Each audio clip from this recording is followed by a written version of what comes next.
Alors, troisième instruction, la difficulté de ce que j'ai à vous dire, c'est que c'est très philosophique et que je voudrais en même temps vous le montrer de manière concrète parce que c'est aussi très concret. Si vous lisez ou relisez les conférences aux jeunes qui sont sorties des catéchismes que je faisais à vos enfants il y a quelques années, vous pourrez soupçonner le sens que je donne à cette formule. L'éducation, c'est l'éducation de l'émerveillement. C'est le b.a.-ba, c'est le point de départ. Il y a le problème du mal, il y a le problème de la souffrance. On épargne les enfants le plus possible de ce côté-là, on n'y arrive pas toujours, c'est la Providence qui décide. Je crois qu'on a raison de les épargner, non pas parce qu'ils doivent ignorer le problème de la souffrance et du mal, je pense qu'il faut qu'ils le connaissent assez vite, simplement. Il faut justement s'assurer qu'ils soient capables de le connaître. Je m'explique, c'est une chose que je dis, que j'ai ressassé dans les conférences aux jeunes, ce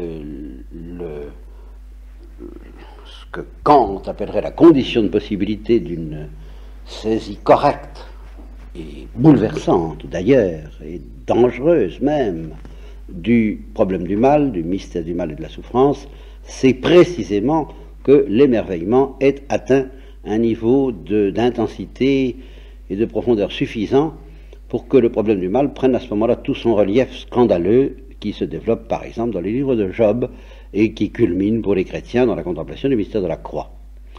Si on n'a pas été émerveillé par le bien, le problème du mal n'est pas perçu. Il ne faut pas vous faire d'illusions. Il sert d'alibi à un durcissement, à toutes sortes d'attitudes qui ne sont pas le problème du mal. Soit quelqu'un qui n'est pas émerveillé par le bien,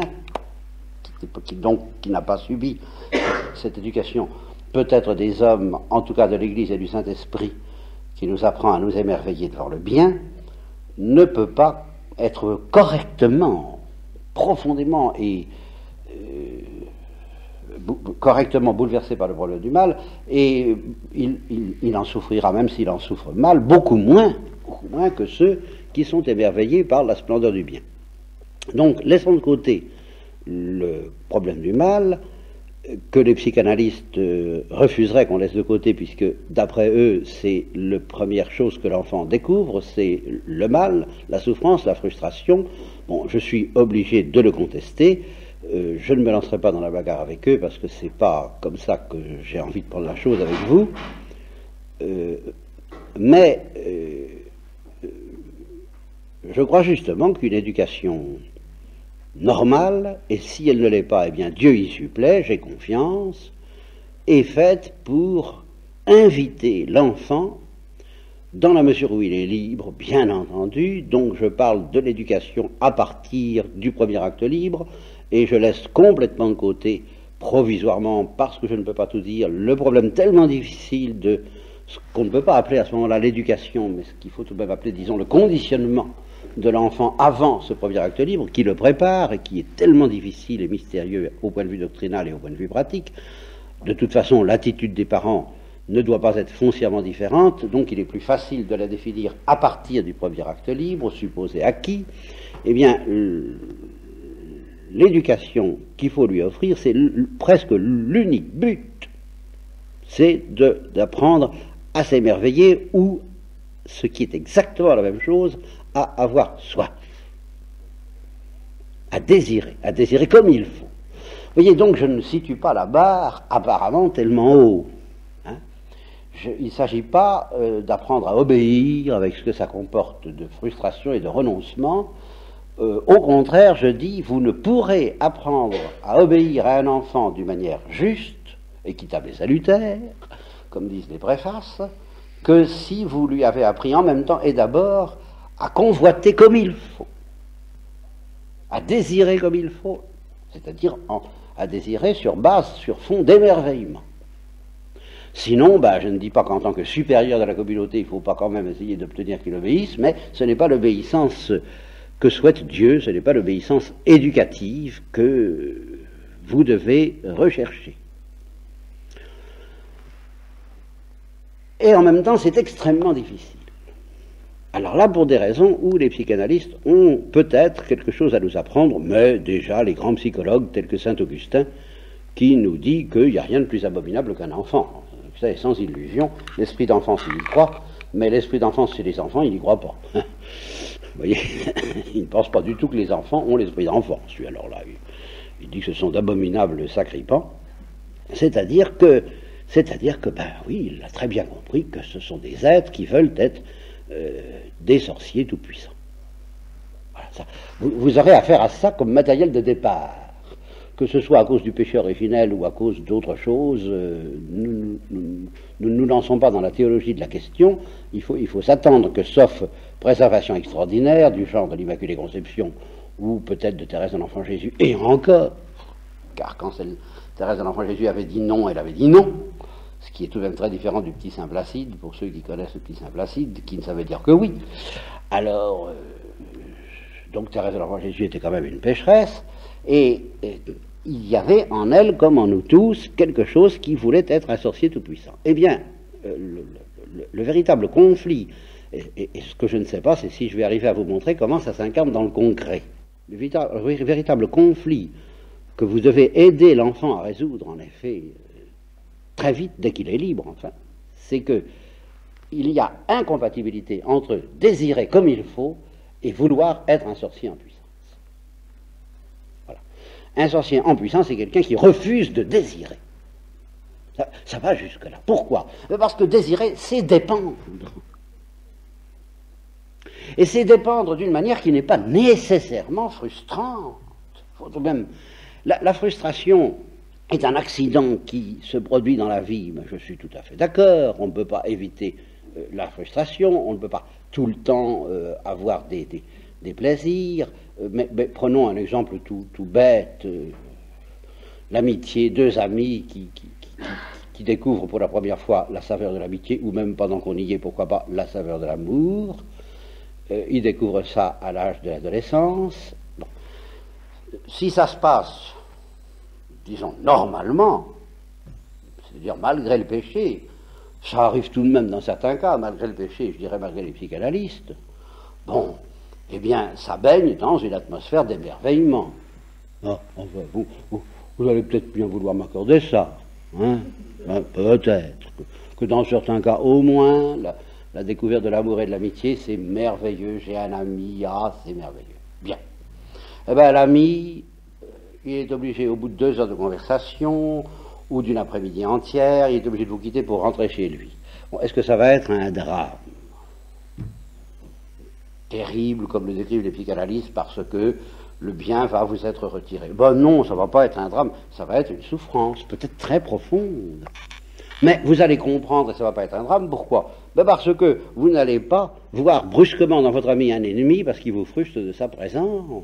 Pourquoi? Parce que, justement, à la base de ce complexe psychique que j'appelle l'émerveillement, le désir, l'émerveillement et le désir, il y a la confiance, qui est tout de même un mot-clé dans cette histoire. La confiance. Il n'y a pas d'émerveillement sans confiance, il n'y a pas de confiance sans émerveillement, et l'un comme l'autre, et il n'y a pas de véritable soif sans un peu d'émerveillement et un peu de confiance. Et sinon, vous avez quoi? Eh bien, vous avez alors, en effet, la volonté déjà sombre, déjà désespérée de capter, d'asservir, de vous emparer de quelque chose, d'un bien dans lequel vous n'avez pas confiance. Alors évidemment, c'est fichu. Voyez, je n'ai pas l'air donc de poser la barre très haut quand je dis qu'il faut apprendre à désirer, mais voyez que ça va déjà impliquer cette chose si difficile dans notre psychologie, parce que nous sommes pécheurs, je le maintiens, un minimum de confiance, évidemment. Telle que la mère, si elle justement, elle sait entourer son enfant d'un climat d'amour suffisamment profond, pourra se permettre de lui refuser quelque chose sans que ce soit un drame, parce qu'il aura confiance. Ça ne l'empêchera pas de convoiter, et ça n'exigera pas qu'il arrive à des sommets de renoncement et d'oblativité. Nous n'en sommes pas là. Nous sommes dans le climat de quelqu'un pour qui la vie est quand même quelque chose de merveilleux, tout en comportant évidemment des déjà des souffrances et des frustrations, mais je ne dis pas non, on ne peut pas... mais enfin, rendu acceptable par une confiance elle-même engendrée par une certaine chaleur. Et alors là, évidemment, là, je peux pas... La clé de toute éducation, c'est la chaleur. Alors là, bien sûr, on ne peut pas remplacer ça. Et alors là, je vous renvoie à quelque chose qui peut paraître désespérant chez ceux qui se sentent incapables d'aimer Dieu. Il est évident que cette chaleur, vous ne la trouverez qu'auprès de l'amour de Dieu brûlant lui-même dans votre cœur. Alors on dirait, ben alors dans ce cas, si je n'aime pas Dieu, ben, ne nous décourageons pas. Ayons un minimum de confiance et apprenez les premiers à désirer. Cet amour de Dieu qui vous est effectivement indispensable pour offrir le climat minimum dont votre enfant a besoin, ben demandez-le si vous ne l'avez pas. Apprenez à convoiter un bien, enfin. C'est là où vous m'apporteriez probablement la contestation. Alors c'est là où moi je vous attends avec ma pétoire au coin du bois. Vous comprenez ? C'est que vous me direz, c'est que si j'ai le toupet de dire, Dieu il fait vraiment tout ce qu'il peut pour que vous compreniez, pour vous donner cette chaleur. Il fait vraiment tout ce qu'il peut. Et vous serez tenté beaucoup de me dire, ben, je m'en aperçois pas beaucoup. Alors c'est là où je vous dis, je vous attends avec ma pétoire, en disant, ben, c'est de votre faute. Voilà. Si vous vous en apercevez pas beaucoup, ben, c'est de votre faute. Parce que, et pourquoi est-ce que j'en suis tellement certain que c'est de votre faute? Parce que je vous ai vu vivre, non, pas du tout. J'ai vraiment pas besoin de vous voir vivre. Je dis, si quelqu'un me dit, je ne m'aperçois pas beaucoup que Dieu m'aime, eh ben, je me dis, c'est pas compliqué, ou c'est de votre faute, ou c'est celle de Dieu. Il faut que je choisisse. Bon. Alors, en vertu de quelques convictions que j'ai en ce qui concerne Dieu, je me dis, bon, ben, il n'y a pas de doute, c'est de votre faute. Qu'est-ce que vous voulez? Alors, vous comprenez. Si, par rapport au problème number one que vous allez avoir à résoudre dans la vie de votre enfant, à savoir qu'il va falloir que vous arriviez à lui refuser des choses sans qu'il perde confiance dans votre amour, si vous avez mis Dieu en échec dans son éducation à votre égard, en ce sens qu'il faut qu'il puisse vous refuser des choses sans que vous perdiez confiance dans son amour, comment voulez-vous rendre ça aux autres? Enfin, voyons. C'est tout. Là, la règle du jeu est faussée dès le départ. Vous ne pouvez même pas exiger de vos enfants ce que vous ne donnez pas à votre Père des cieux. À savoir la confiance. Ils n'auront aucune confiance en vous si vous n'avez aucune confiance en lui. Ils auront sûrement pas, vous n'avez pas le droit, en tous les cas, d'espérer qu'ils aient plus confiance en vous que vous n'avez confiance dans votre Père et dans votre Mère, qui est la Sainte Vierge et l'Église et le Saint-Esprit. C'est pas possible, enfin. Enfin, si c'est possible, mais enfin, c'est pas dû. Je sais que peu d'entre vous me disent, ah, j'ai perçu la chaleur de l'amour de Dieu pour moi. Peu, et peu souvent. Je le sais, et en même temps, je maintiens ce qui vous est demandé pour percevoir cette chaleur, ce que Dieu vous demande, ça n'est pas l'amour oblatif et désintéressé. Oh, nous n'en sommes pas là. Il n'en demande pas. Simplement, en fait, ce qu'il demande, c'est que vous laissiez s'accomplir en vous, je suis obligé de vous le dire, un exorcisme. Parce que, c'est incontestable. Si c'est vrai que Dieu ne vous demande pas le sommet de l'amour désintéressé et oblatif, si c'est vrai qu'il vous demande une chose aussi naturelle et simple, qui devrait être aussi naturelle et simple, quoique surnaturelle parce que la grâce passe par là, mais sans problème, que d'avoir confiance dans la source du bien comme merveilleuse et comme bienveillante, et par conséquent d'avoir soif, et par conséquent de demander, quand on demande parce qu'on a confiance, et on a confiance parce qu'on demande, tout ça se tient. Si vous ne savez pas demander si vous n'avez pas confiance, ou que vous ne désirez pas, mais ça se tient, vous ne voulez pas désirer parce que vous avez peur d'être frustré, c'est toujours la même chose, vous n'osez pas croire au miracle parce que vous vous dites, ça va pas venir, mais non, ça va pas venir. Bon, ben alors, si une chose aussi simple et aussi naturelle que de dire, mais enfin, si je demande, je recevrai. Si vous n'y arrivez pas, ben excusez-moi, mais alors là c'est que vous êtes ensorcelés. C'est que nous sommes ensorcelés, oui. Nous sommes dans ce que le père Barthélemy, c'est pas moi qui ai trouvé cette expression, mais elle est forte, est-il, appelle les hallucinations d'un cœur crispé. Dieu est bon, on n'est pas bon. Ouais, vous n'allez pas me dire le contraire. S'il est bon, il fait tout ce qu'il peut pour nous pour nous entourer de la chaleur de son amour. Vous n'allez pas me dire le contraire. Bon, alors s'il fait tout ce qu'il peut pour nous entourer de la chaleur de son amour et qu'on s'en aperçoit, bon, ben c'est qu'on est tout de même dans les c'est qu'on est complètement à côté de la plaque. Enfin. C'est qu'on est des hallucinés. C'est qu'on a la fièvre. C'est qu'on a besoin d'un traitement, et ce traitement a un nom, ça s'appelle l'exorcisme. Parce que ça veut dire que le démon est là pour maintenir en nous cette volonté, cette illusion démentie maintes fois, mais qui essaie quand même de persévérer, d'être un sorcier tout-puissant, parce que justement, on veut, et c'est un cercle vicieux, on veut être un sorcier tout-puissant parce qu'on n'a pas confiance, et on n'a pas confiance parce qu'on veut être un sorcier tout-puissant, et que ça, évidemment, ça ne nous sera pas donné. Ce qui nous sera donné, c'est d'être des enfants comblés, saturés, rassasiés, j'allais dire crevant de joie. Mais dans la mesure même où effectivement on se laissera exorciser, oui, bien sûr. Alors là, ça coûte très cher, et vous me direz, bah oui, mais bon, c'est très gentil ce que vous nous dites, mais vous en arrivez à cette conclusion que ça devrait être très facile, mais qu'on est très malade, et par conséquent, il va y avoir un traitement douloureux. Bon, nous qu'on est des adultes encore, bon, mettons qu'on vous accorde qu'on va essayer de s'y soumettre. Mais alors, nos enfants, si je vous suis bien, eux aussi, ils sont ensorcelés. Alors, supposons qu'on y arrive, nous, à notre tour, à offrir à nos enfants toute la chaleur que, paraît-il, il paraît que Dieu nous offre beaucoup de chaleur d'amour, on la sent pas très bien, mais il paraît que c'est comme ça, bon, très bien, d'accord. Bon, alors, on va en faire autant, ils vont pas s'en apercevoir plus que nous, puisqu'ils sont ensorcelés. Alors, bien sûr, malgré tout, je vais tout de même vous répondre quelque chose, que c'est que si, quelquefois, il y a des enfants très inquiétants, ça arrive. Bon, ben ceux-là, effectivement, ils méritent d'autant plus de soins, d'autant plus d'amour, d'autant plus de prières, d'autant plus d'exorcisme. Mais enfin, dans l'ensemble, au total, ils sont moins coriaces que vous. De sorte que la situation se retourne. Ils sont plus faciles à éduquer de cette façon qui consiste tout simplement à se laisser toucher par un amour de façon, non pas, encore une fois, à renoncer, mais à désirer correctement. Bon, eh bien, si vous savez leur offrir cet amour-là, cette chaleur-là, comme convenablement, il y aura un exorcisme nécessaire, ça ne sera pas facile, il y aura un combat, mais enfin, au total, il sera moins dur que celui que vous avez maintenant à subir pour percevoir la chaleur de l'amour de Dieu. Donc, le problème de l'éducation est un problème beaucoup plus facile à résoudre que le problème de votre conversion ou de votre exorcisme à vous.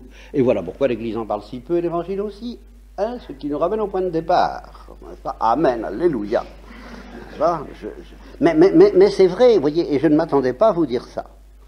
Je m'attendais plutôt à philosopher sur cette notion sur laquelle j'ai longuement philosophé déjà il y a des années à Nancy, sur amare bonum, aimer le bien, c'est-à-dire convoiter le bien, et comment c'est à la fois différent de l'amour oblatif et en même temps pas du tout opposé à l'amour oblatif, comment tout ça s'arrange très bien, dès que justement on ne cherche pas à annexer le bien, dès qu'on ne cherche pas à le détruire pour en faire sa chose, qu'on le respecte en le convoitant.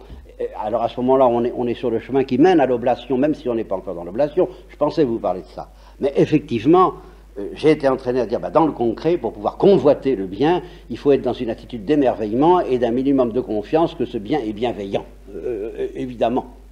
On ne peut pas convoiter une source si en même temps on la suspecte de ne pas nous aimer un peu. Si vous suspectez la source de ne pas vous aimer, mais alors vraiment vous aimer, qu'est-ce que vous ferez ? Vous vous méfierez d'elle et en même temps vous essaierez de profiter d'en prendre ce que vous pourrez en prendre. Et c'est la guerre. La guerre dont parlent les psychanalystes. Forcément. Donc je suis acculé à en venir vraiment à pont aux ânes. Quelqu'un qui ne baigne pas lui-même, je vais aller jusqu'à dire dans la perception, dans une certaine perception, une perception qui devient de plus en plus spirituelle, de plus en plus austère, de plus en plus dépouillée, de plus en plus tout ce que vous voudrez, de moins en moins sensible, mais de plus en plus brûlante et de plus en plus profonde quand même de l'amour de Dieu, dans la nuit de la foi, oui, mais une perception de l'amour de Dieu, quelqu'un qui n'a pas ça, ou qui ne cherche pas ça, eh bien, ne peut pas le donner à ses enfants, et donc il ne peut pas leur donner cette chaleur, qui va permettre, quand vous leur demanderez d'obéir, de subir ça autrement que comme une frustration venant de la géante maléfique de la nursery. Hein, si vous voulez avoir un autre visage, avoir une chance que l'enfant se laisse exorciser pour recevoir de vous un autre visage que celui soit d'un géant maléfique, soit d'une nullité. Car la plupart des parents, alors là, aujourd'hui, et en Amérique, sont sortis, pour ne pas avoir l'air d'être des géants maléfiques, alors ils deviennent des nullités. Hein, ils disparaissent, tout simplement de la scène, n'importe quoi. Or, l'enfant n'apprécie pas du tout qu'on disparaisse. Il a besoin de quelqu'un de fort, il a besoin d'un sorcier tout-puissant, mais qui l'aime. Et qui prenne en main sa vie avec une énergie très puissante. Mais justement, il faut faire accepter, avaler cette dépendance. Vous comprenez, la dépendance, elle est inscrite dans la nature, c'est ce que disent les psychanalystes. Elle est inscrite dans la nature des choses. Il y a une dépendance biologique que vous ne pouvez pas empêcher. Tout ce que vous pouvez faire, c'est d'essayer d'exorciser l'enfant de façon à ce qu'il vive cette dépendance comme quelque chose qui soit possible à avaler s'il veut bien. Ah, d'accord. Là, il y a un drame. Et il faut qu'il soit exorcisé. Encore faut-il que vous lui donniez sa chance en essayant de lui offrir une dépendance à l'égard d'un amour réel. Tout est là. Et d'un amour qui ne plaisante pas, d'un amour qui ne le rate pas dans la mesure où il veut rester un sorcier tout-puissant. Alors d'un amour qui lui dit, tu vas me perdre, là, je peux pas.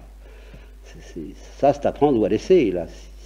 Si tu veux qu'on dialogue, il faut que tu acceptes d'être à ta place. Bon, de cette dépendance, vous ne pouvez pas y échapper. Alors, ou bien vous jouez le jeu que je vous propose, c'est-à-dire qu'il puisse avoir la chance, s'il le veut bien, s'il se laisse toucher par la grâce, de vivre cette dépendance comme une dépendance à l'égard d'un sorcier bienfaisant et d'un sorcier bienveillant. Ou bien il va vivre cette dépendance comme une dépendance odieuse. Bon, on connaît toute la littérature sur ce thème, je vous en fais grâce. Ou bien vous allez disparaître pour qu'il ne sente plus de dépendance, pour qu'il se sente absolument aussi autonome que vous. Ce qui est vraiment la pire des catastrophes, peut-être, je la crois pire que la tyrannie, au point de vue éducatif.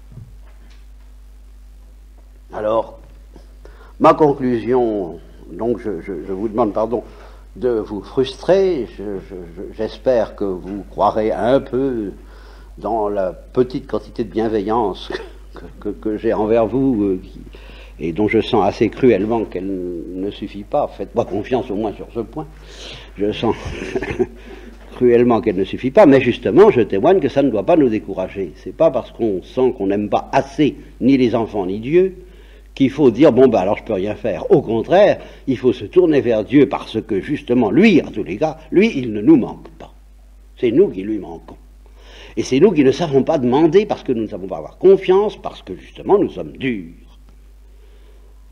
Alors, je ne sais pas vous aimer suffisamment, mais c'est de ma faute, et c'est pas de la faute de Dieu, c'est pas de la faute, mais c'est pas de la faute de Dieu. Donc je vais lui demander, et vous allez lui demander avec moi, que, au fond ça serait bien ça qui se manifeste un peu plus. Ce que Israël ne cesse pas de demander dans les psaumes, montre-nous ton visage, mais montre-toi, et c'est pas parce que justement Israël, dans la mesure où il est animé par le Saint-Esprit, c'est pas parce que, passez-moi l'expression, il engueule Dieu de ne pas se manifester, c'est parce que Israël demande d'être délivré des envoûtements et des hallucinations qui l'empêchent de voir que Dieu se manifeste. C'est pas Dieu ne demande qu'à se manifester. Et quand on dit à Dieu, mais manifeste-toi, ça veut dire, mais délivre-moi de ce qui m'empêche de comprendre que tu te manifestes. Voilà ce que ça veut dire.